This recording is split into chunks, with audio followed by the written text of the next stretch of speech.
Okay guys, so off of the last sweep we did as a counter to his attempt to block me from spinning underneath and going into his pass, we're going to do a footlock, okay? So it's one of my favorite footlocks to go for when the guy goes to block me with this and gives me the opportunity to go for this sweep. So I'm going to push Phil a little bit and I'm going to start to spin underneath. And when he goes to block me, again, he's bringing in that bottom leg. So I'm just going to grab it, hide my foot, and then I'm going to bring my knee over top of his hip. So my shin across his hip is going to be this wall that keeps his hips back, okay? But now that I've gotten here, I'm going to need to adjust because I can't finish his foot from here. So what I'm going to do is put my hand on the mat, and I'm going to close my elbow, and I like to move my head a little bit to the center, okay?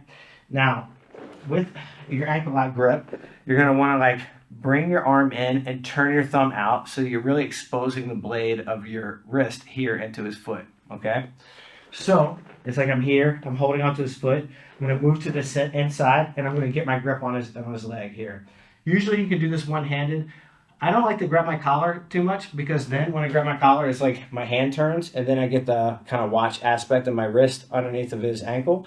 So I like to keep this out, and then, you know, with my other hand, I can just kind of reinforce it. So I'm here, I'm closing this down, putting my head down. Now, once I get my grip, what I'm going to do is I'm going to like close my elbow really tight and widen my knees and let it just drop, okay?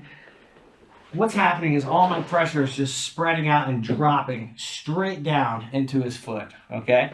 So from this position here, again, like you just like got on top, you're gonna wanna move to the inside, close your elbow tight, so you're gonna prop his foot up at this angle here, okay?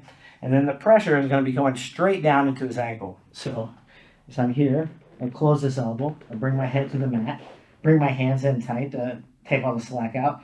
Once I do this, I gotta keep my elbows closed, and I like to like expand my chest in here and then just drop.